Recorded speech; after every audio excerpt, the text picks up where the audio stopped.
Hello, everyone. I'm curious, how many of you have been in New York for at least 2 days before today? So you can appreciate that spring has come, right? It's gorgeous by comparison. Well, let me welcome you to the 9/11 Tribute Center presentation of We Were There. My name is Judith Pucci. I'm one of many Tribute Center walking tour guides. This afternoon, you're going to hear stories told to you by two of my fellow guides. These stories go beyond the historic events of that day, the events that changed the way we all live. And instead, they focus on the personal costs of September 11th. So let me introduce you to Mike Smith and Dave Hood. Dave, right over there, Dave is an attorney with the Port Authority of New York and New Jersey. He has been in that position for 20 years. Now, just very briefly, so the Port Authority means something to you, that is the organization that oversaw the construction and the management of the first World Trade Center. They also are overseeing the construction of the new Second World Trade Center that's going on outside. Mike is a New York City firefighter. He retired soon after September 11th. But before, I always enjoy this, before joining the fire department, Mike spent years as a New York City police officer and as an emergency medical technician. If there was something dangerous, Mike raised his hand. We're going to begin, though, with Dave, so I'm going to very briefly set the scene for you. September 11th. The time is 8:46 in the morning. That is when the first plane crashes into the first building, the North Tower. Dave, when this happened, was in his office. He was on the 68th floor of that building. That meant that he was about 24 floors below where the plane entered the building. It's all yours.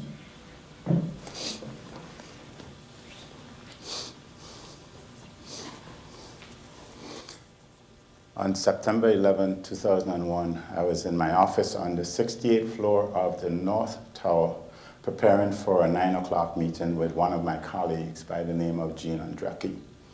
I had gone into the bathroom just before the American Airlines Flight 11 hit the North Tower. I remember all of a sudden there was a loud sound as if a crane or something had fallen on top of the building, and the entire building felt like it was going to topple over, but it didn't. And all of the toilets flushed at once. I never forget that. And it has kind of colored the way I view going to the bathroom ever since. When I got back to my desk, everyone had left the floor, and all the phones were ringing.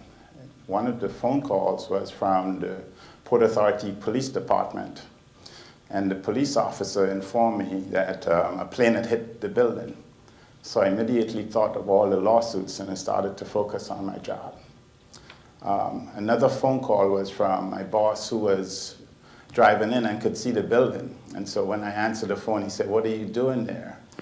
"The building's on fire." And without missing a beat, I said, "A plane hit the building." And so I continued working.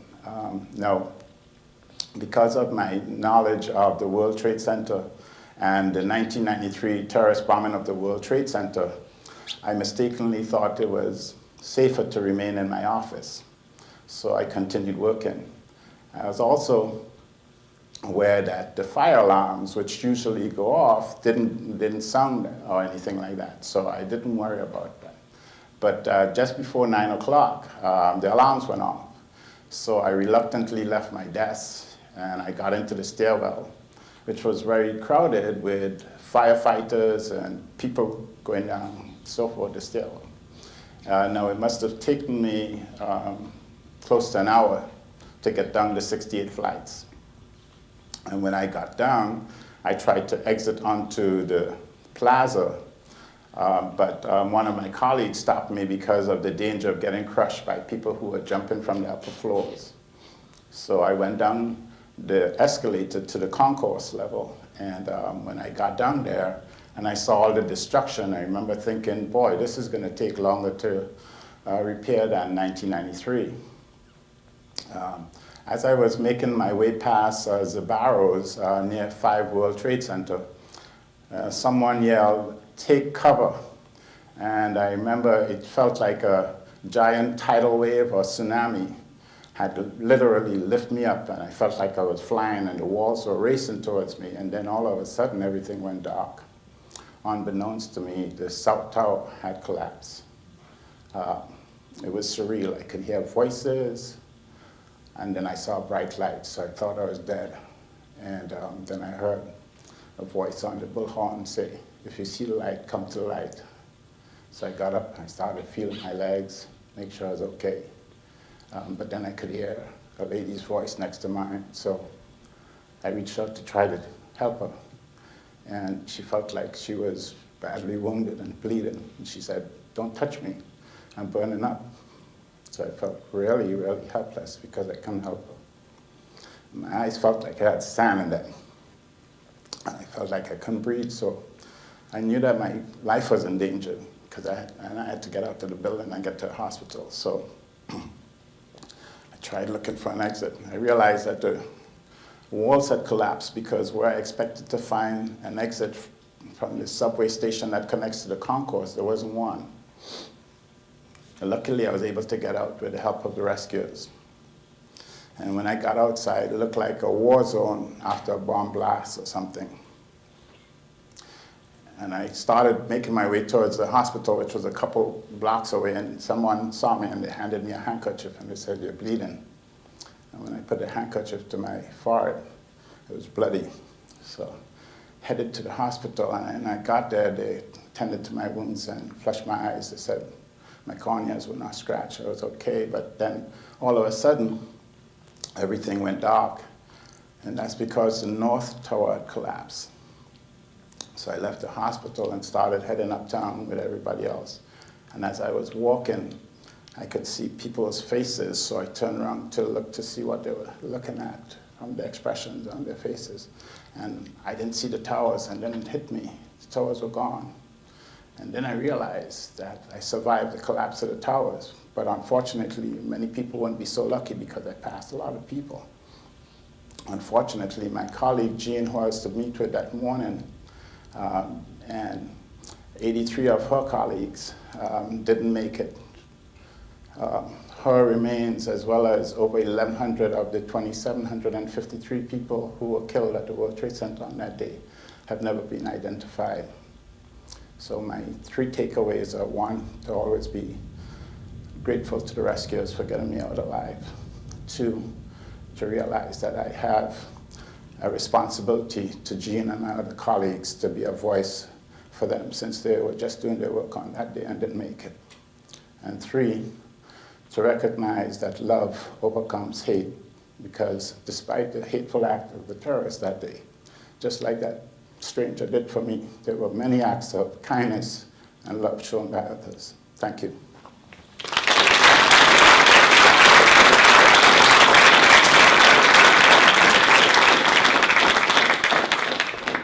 Dave mentioned that 84 of his colleagues from the Port Authority died that day. They are among, as you probably know, the nearly 3,000 people who are killed on September 11th. But there's another number that I want to point out to you. It's one that many people are not as aware of, and that number is 20,000. That is about how many people safely evacuated the Trade Center on the morning of September 11th. It was an extraordinary rescue effort, and Mike, right next to me, Mike was part of that. Now, for the fire department, the attacks began just as the night shift was ending. So you have the night shift here, and then the day shift was coming in. It is this overlap that explains why so many of our firefighters were down here so quickly, because whether they were on duty or off, this is where they came.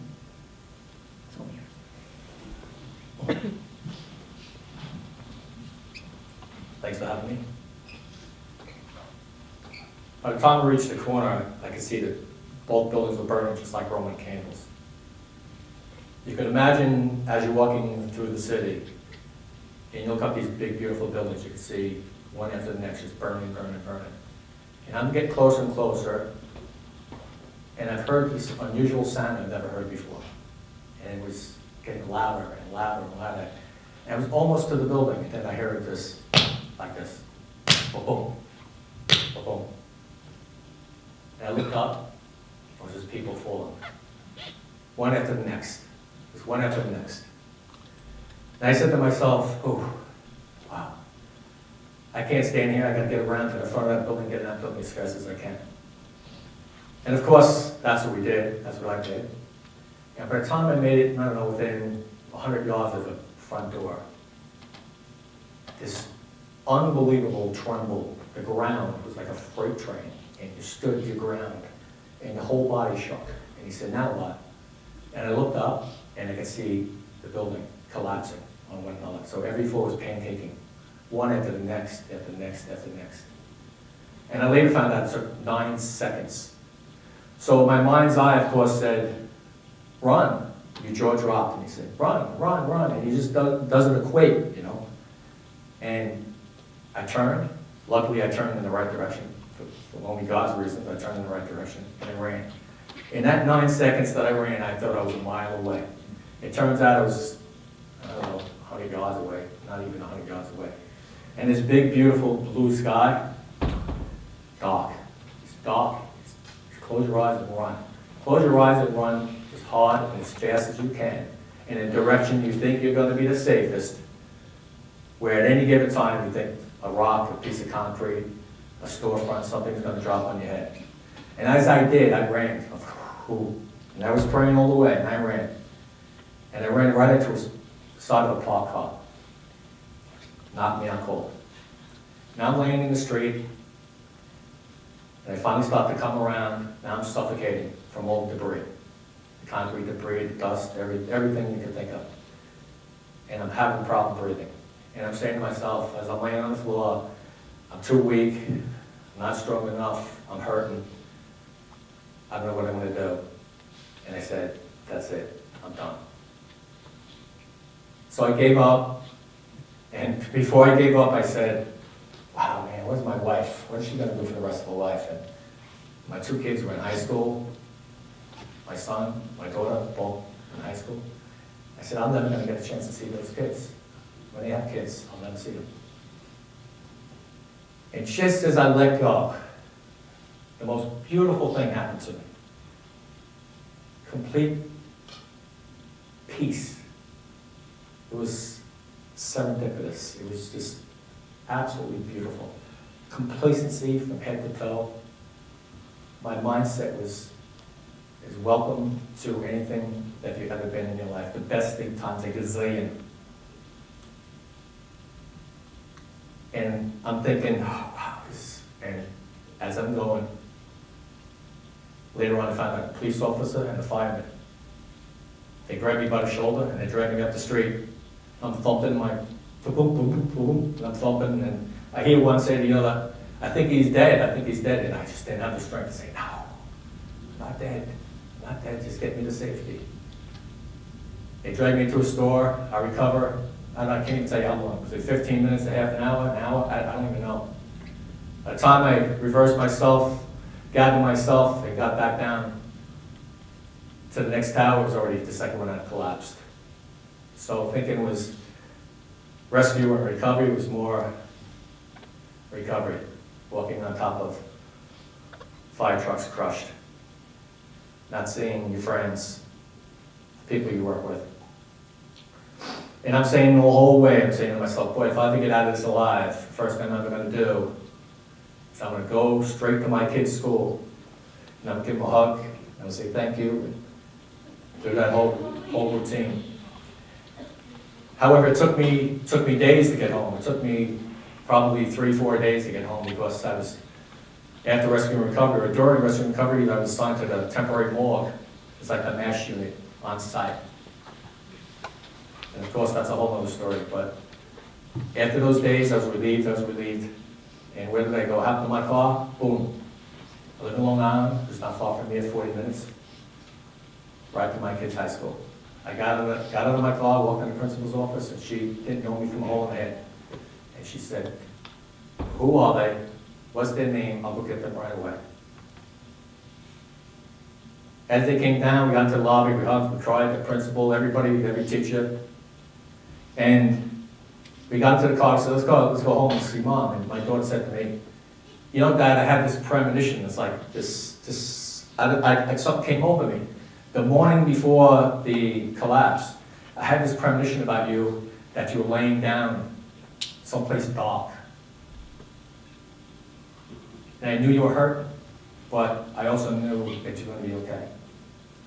I said, "Wow, that's amazing." He said, "Let's go home.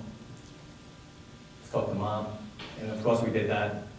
We hugged, we cried, we did the whole thing again. And today I'm proud and humbled to share my story with you guys. And of course, I'm able to tell my son's son the story, and my daughter's daughter the story. Thank you for listening.